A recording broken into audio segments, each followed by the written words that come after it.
sera le prochain coach de l'Olympique de Marseille. Alors, ça fait une semaine maintenant qu'on sait que voilà, c'était le dernier match de Igor Tudor face à Ajaccio, parce que ça fait, ouais, Mhm. c'est ça, ça fait à peu près une semaine qu'il a annoncé sa démission au groupe de l'Olympique de Marseille.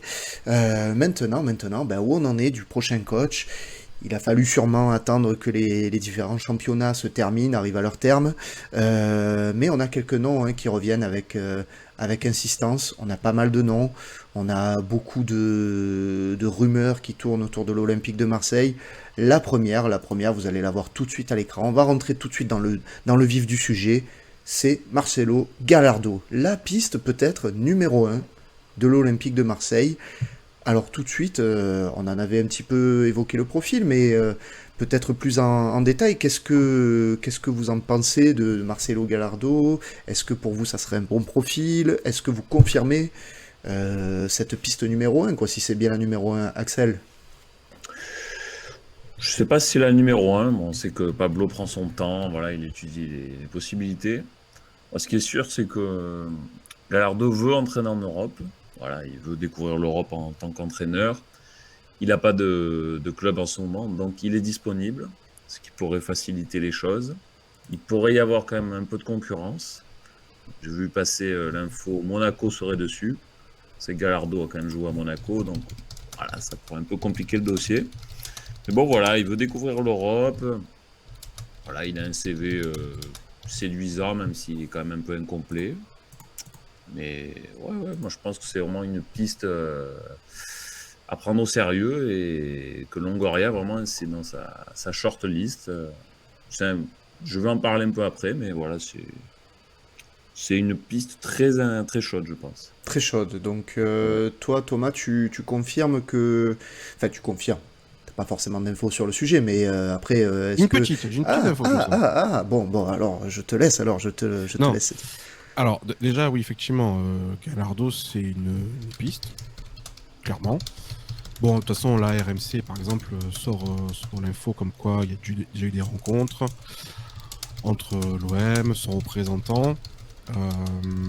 Bon, moi, les échos que j'avais eus, et effectivement, RMC, il a un petit peu confirmé aussi, c'est que il semble quand même demander de grosses garanties sportives.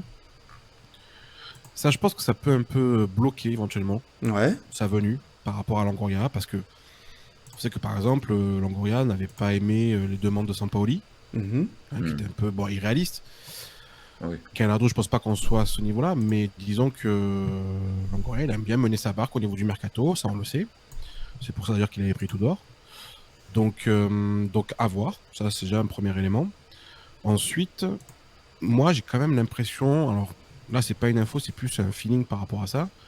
J'ai surtout l'impression que c'est la piste privilégiée des supporters, mais c'est pas forcément la piste privilégiée de ton Longoria.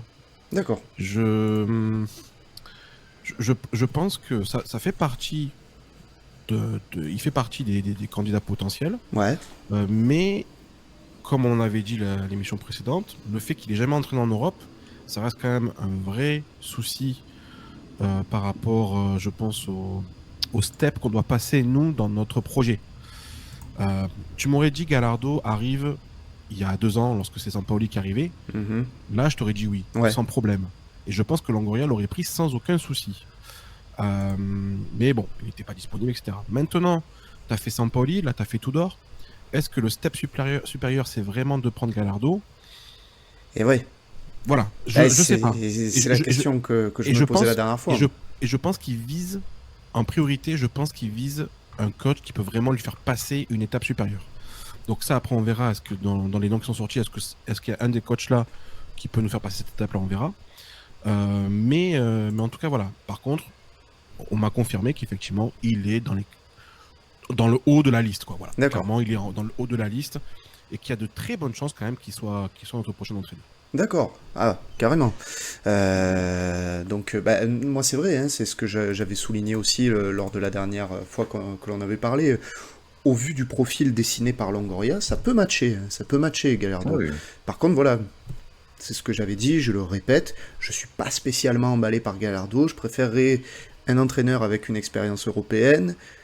De la même manière que pour le recrutement, en fait, quand je dis que je veux des mecs qui ont joué en Ligue 1, pour moi c'est un énorme point positif, ben là c'est un peu pareil. Bon, après ça c'est un avis personnel, mais Gallardo, j'ai trop peu de garanties, je trouve, moi. Et même si, quoi qu'il arrive, je ferai confiance à Longoria dans son choix, et évidemment que je soutiendrai, je souhaiterais toute la réussite à Gallardo si c'était lui qui était nommé le futur coach de l'Olympique de Marseille.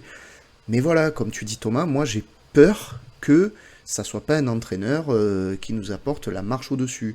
J'ai peur que la marche elle soit tout de suite très haute, trop haute même, pour Gallardo. De suite la Ligue des Champions, etc. On a des rendez-vous hyper importants dès le début du mois d'août. Waouh, ça serait un énorme pari, quoi. Ça serait un énorme C'est un pari. risque. Ça ressemble quand même à un risque. Hein, C'est le un fait de énorme prendre. risque. Ça peut être un risque gagnant, un risque payant. Ça, il n'y a pas de problème avec ça. C'est pas forcément fait que ça soit un échec. Je suis pas du tout sur ce truc-là. Mhm. Mais par contre, c'est quand même un risque. Voilà. Et il y a peut-être des coachs qui vont t'apporter un peu plus de certitude pour le début de saison qui va être primordial. Il y en a tant que ça, parce que les noms dont on avait entendu parler, bon, Bah, tous, ils ont eu un facteur risque quand même. Hein. on va avoir une question après. Est-ce que vous pensez que le prochain coach de l'OM, est-ce qu'il fait vraiment partie des pistes qui sont sorties? On va voir. Longoria travaille bien quand même. Hein, donc, est-ce que tous ces noms-là qui sortent, est-ce que c'est pas un peu des écrans de fumée pour au final avoir Bon, la c'est ça. piste qu'il veut, tu vois? Bah c'est un peu ça, hein. On verra, on verra. Parce que c'est vrai que ça serait pas la première fois qu'il nous ferait le coup, hein, Longoria. Il est un petit peu habitué de ce genre de petites, comment dire, petites De astuces surprendre, pour, de voilà, pour surprendre. surprendre, pour voilà, brouiller les Mais pistes, etc.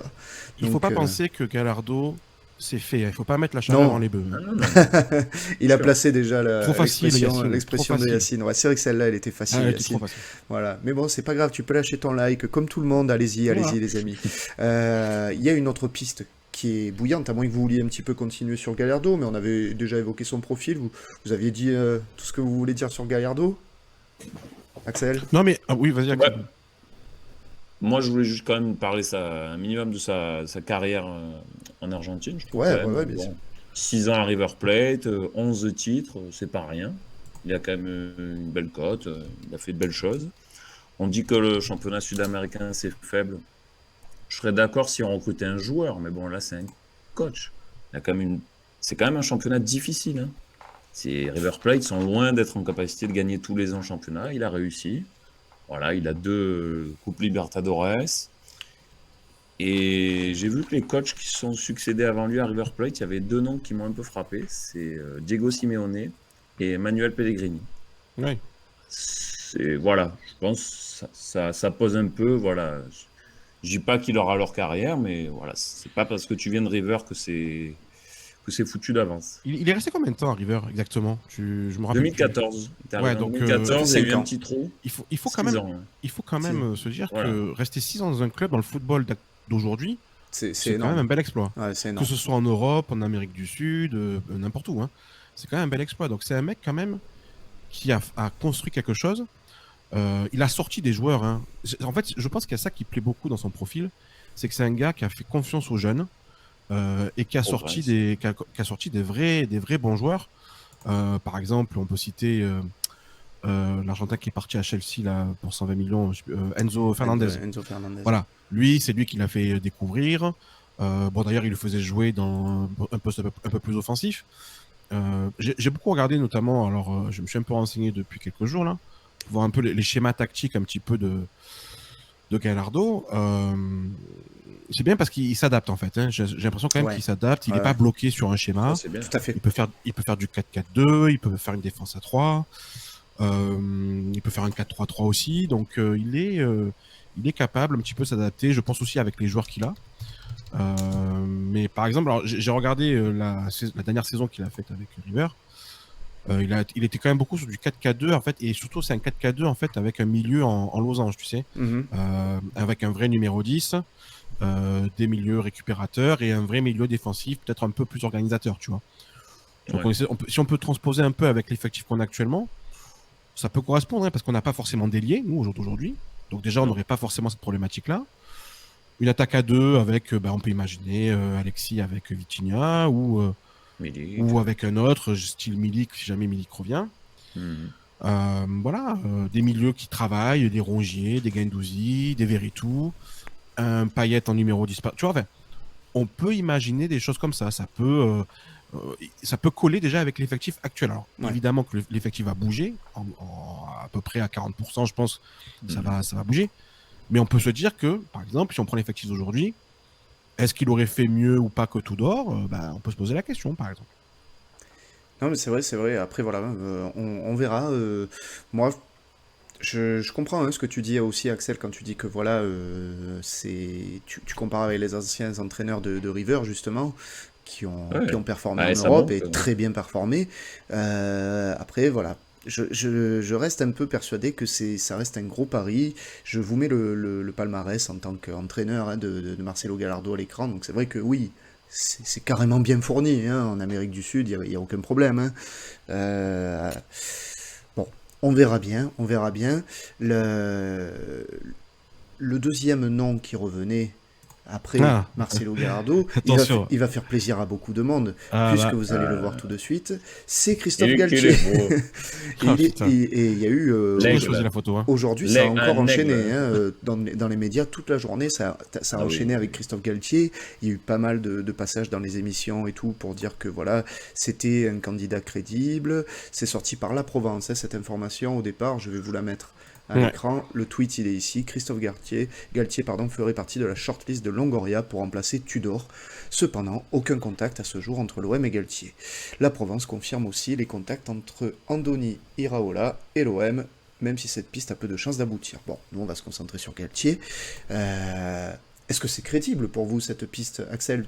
Tu penses vraiment qu'on J'y peut recruter Galtier en tant que coach après son passage à Paris? j'y crois moyennement. Ouais, Déjà parce que voilà, ils viennent de Paris. Donc le passage de Paris à Marseille, compliqué. Lui-même, je me demande s'il n'est pas un peu fatigué quand même de son expérience parisienne. Il a été beaucoup attaqué. Je ne sais pas dans quel état il est lui-même. Est-ce qu'il sera accepté par le public? On avait dit que l'année dernière, Tudor sifflait dès le premier match. Ah ben là, ça va être quelque chose. Ah, Hein. Là, là c'est bronca d'entrée, quoi. est-ce que là, c'est pas un peu trop risqué? On parlait de risque. C'est pas un peu trop risqué de miser sur lui? Est-ce qu'il va pas être mal accueilli à Marseille? Ouais, je pense que c'est possible. Il y a aussi ces affaires qu'il y a eu à Nice. Ouais, on parlait des histoires là, qu'il a eu à Nice. C'est pas réglé, loin de là. Et ouais. Ça va pas être un peu compliqué à gérer. Puis mine de rien, à Paris, ils ont mal joué cette année. Paris, ça s'est effondré. On n'a pas vu beaucoup de jeux. Est-ce que c'est vraiment dans la volonté de ce que veut Longoria? Je sais pas, c'est dur Vraiment, de pour parler du moi, style de jeu de Paris, je trouve, hein, parce qu'il y a tellement de grosses individualités. non, mais C'est dur d'être coach là-bas, hein, il faut le dire. Hein. je trouve que Nice, ça jouait pas forcément bien non plus, hein, sous Galtier. Donc voilà, sur le plan du jeu, l'acceptation des supporters, lui-même son épuisement. Enfin, bon, pour moi, ce serait pas le moment. Voilà. Peut-être dans quelques années, mais là, j'aurais bien voulu il y a quelques années, mais là, je trouve que c'est pas le moment. Ouais, mais je suis plutôt d'accord avec toi, moi aussi. C'est vrai que. Après, pour ce qui concerne le profil vraiment pur de Galtier, moi, ça me déplairait pas non plus. Hein. Déjà, il parle français, Longoria. Il a dit qu'il voulait un entraîneur qui parlait français, donc c'est bon, il coche la case. Non, mais voilà, il a un jeu plutôt sympa de ce qu'il avait pu développer à Nice et à Lille, je trouvais. Ouais, Un entraîneur qui a de l'autorité, qui sait ce que c'est que voilà la hiérarchie dans un club normalement. Je mets vraiment Paris à part. Hein. Il connaît évidemment Marseille, le milieu, enfin le contexte de l'Olympique de Marseille, on va dire. Après, voilà, je suis d'accord avec toi. J'imagine pas un instant l'OM se positionner sur lui après qu'il ait déjà cramé son image à Paris et surtout avec les accusations qu'il se traîne. Enfin, c'est grave hein, ce dont il est accusé, c'est très grave. Et à Marseille, ça passerait mais certainement pas, ces histoires-là. Je dis pas que ce serait une erreur de le prendre en tant qu'entraîneur, vraiment, compétence coach, on va dire, mais le prendre avec ce qu'il véhicule en ce moment, ça par contre, ça serait la pire des erreurs, je trouve. Toi, Thomas, ouais. est-ce que tu considères que c'est crédible, Galtier à l'Olympique de Marseille? C'est là qu'il va nous sortir son info et en cours de signature. Non, alors, c'est crédible. Ouais, C'est crédible parce que la piste, elle existe. J'ai été très surpris d'ailleurs quand je l'ai appris hein, que que il faisait partie du lot. Alors après, bon, je vois passer, c'est vrai qu'il y a beaucoup de messages de gens qui ne veulent pas le voir, que les gens se sont trahis limite qu'il a signé à Paris. Enfin, moi, honnêtement, je vais vous dire un truc, je sais pas si ça va étonner ou pas, mais moi, le fait qu'il ait signé à Paris, ça m'a strictement rien fait. Mais rien. Je me suis pas senti trahi Ah, tu veux par dire au moment Galtier. où il a signé à Paris? Tu vois, Ah bah oui, non, mais non, non. Non, je ouais. m'en Ouais, foutais, non. mais comme de l'an 40. Donc, ça, déjà, tu vois, le côté, il a entraîné Paris, machin et tout. Les gars, je veux dire, on a eu des entraîneurs qui ont entraîné des clubs ennemis aussi, entre guillemets. Voilà, il faut. Gallardo, par exemple, a joué à Paris. Enfin, bon, il faut Ah ouais, pas. ouais. Tu vois, faut doser un peu le truc par rapport à ça. Alors, même si ça a été fait l'année dernière, effectivement. Mais bon, malgré tout, voilà. Donc, moi, je trouve qu'il a une très mauvaise réputation depuis son passage à Paris, ça Mhm. c'est sûr. Par contre, je trouve quand même qu'on a tendance un petit peu trop à oublier son passage à Lille. Bah oui, Parce il que son fait un passage à super Lille, passage. il a fait il a fait à Lille ce que l'OM est incapable de faire depuis que le Qatar est à Paris. C'est-à-dire aller chercher un titre de champion Mhm. l'année où Paris Hmm. est un petit peu moins bien. Et n'oublions pas une chose, c'est que juste après le titre à Lille, sa cote à ce moment-là, elle est au plus haut. Sa cote à ce moment-là, elle est au plus haut. Et je me rappelle très bien qu'il y avait beaucoup de supporters de l'OM Tu le voulais. qui voulaient le voir signer à ce moment-là. Moi, je voulais. Ça, oui, ça c'était il y a 2 ans. Hein. C'était pas il y a 10 ans, hein. C'était il y a 2 ans. Ah ouais, d'accord. Alors depuis, il y a eu un échec à Nice. Pour moi, c'est plus un échec qui sont liés à des problèmes relationnels. Alors c'est sûr que cette histoire-là de, de racisme, enfin ouais, Oui, c'est ça. de racisme, il faudra régler cette histoire-là, même si je suis persuadé que cette histoire ne sera jamais réglée. J'ai toujours d'ailleurs pensé, par rapport à ce truc-là qui est sorti, moi j'ai occulté le fait qu'il était entraîneur du PSG à ce moment-là. J'ai toujours pensé, d'ailleurs je vous l'avais dit en off, que pour moi ça c'était quand même beaucoup le coup monté, cette histoire-là. Bizarrement, tu vois, il n'y a rien qui sort de joueurs qu'il a eu à Saint-Etienne, il n'y a rien qui est sorti de joueurs qu'il a eu à Lille. C'est que à Nice, bon, ok, pourquoi pas. Moi j'ai plus l'impression que c'est les Niçois qui voulaient sa tête et qu'il a essayé une espèce de vengeance par rapport à lui. Bon, voilà. Moi je le vois plus comme ça, mais peut-être je me trompe, hein. On verra peut-être un jour, il y aura ça. Par contre, il y a aussi un truc, je reviens par rapport à Lille, il faut quand même voir une chose, c'est que le jeu qu'il mettait en place à Lille, ça correspond quand même sur pas mal de points à ce que veut Longoria à l'OM. Mais c'est ça, c'est ce que je disais tout à l'heure. Je suis allé, Il est je, Longoria compatible quand même. je suis allé Hein. récupérer quand même des stats de l'équipe de Lille lorsqu'elle est championne. Mhm. Sur la saison donc en Ligue 1, ils sont numéro 1 en ballon récupéré. S'il y a bien un truc que Longoria veut, c'est du pressing, des ballons récupérés. D'ailleurs, ils sont numéro 2 aussi en ballon récupéré en zone offensive, c'est-à-dire le plus haut sur le terrain. Donc ça veut vraiment dire qu'il y a eu un gros pressing lorsqu'il était à Lille. Il est numéro 5 avec Lille sur le championnat en action menant un tir, numéro 4 en action menant un but, numéro 5 sur le stade des passes clés, et numéro 3 par exemple sur les passes dans le dernier tiers du terrain. Donc c'est des choses qui montrent qu'il y avait du jeu Ouais, ils sont haut, champions. Ah, mais on se ils souvient sont tous qu'il y avait du champions, beau jeu quand même offensifs, hein, cette année-là à Lille. beaucoup d'occasions, Ah des ouais. transitions rapides et du pressing. Ah, les gars, déjà ça commence à cocher pas mal de cases. Hein. C'est clairement ce que veut Longoria dans son OM. Voilà. Bon, une fois qu'on a dit ça, euh, il y a une problématique, c'est qu'effectivement il a une image pourrie. Eh oui. L'image est catastrophique.